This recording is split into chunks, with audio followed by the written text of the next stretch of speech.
Morning school routine தான் பார்க்க போகிறோம். லஞ்ச் பாக்ஸ் பிரேக்ஃபாஸ்ட் ஸ்வாப் பண்ணி ரொம்ப நாள் ஆச்சு. இன்றைக்கி ஸ்வாப் பண்ணிடுவோமா? மார்னிங் பிரேக்ஃபாஸ்ட்க்கு சக்கரவள்ளி கிழங்கு சப்பாத்தி, அதுக்கு தொட்டுக்க சோயா கீமா மசாலா. மத்தியானம் லஞ்சுக்கு மஷ்ரூம் பச்சை பட்டாணி போட்ட புலாவ், சிம்பிளாக ஆனியன் ரைத்தா வச்சு முடிச்சாச்சு.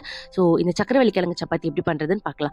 2 கப் கோதுமை மாவுக்கு 1 கப் வேக வச்சு துருவன சக்கரவள்ளி கிழங்கு, சின்ன கேரட்டை துருவி எடுத்துக்கோங்க. அது கூடவே சில்லி ஃப்ளேக்ஸ், ஓமம், கசூரி மேத்தி, கொத்தமல்லி தலை, உப்பு இது எல்லாத்தையும் சேர்த்துட்டு மாவை நல்லா சாஃப்டாக பிசைஞ்சிட்டு ஒரு 10 நிமிஷம் விட்டுட்டு நீங்கள் சப்பாத்தி திரட்டிக்கலாம்.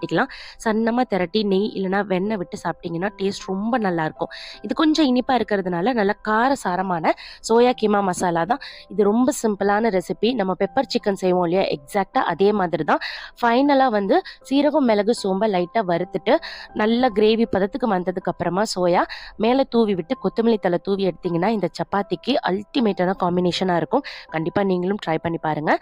இந்த மஷ்ரூம் பச்சை பட்டாணி புலாவ் பார்த்தீங்கன்னா சீரக சம்பா அரிசியில் நெய் விட்டு ரெடி பண்ணியிருந்தேன். அதுவுமே ரொம்ப நல்லா இருந்தது.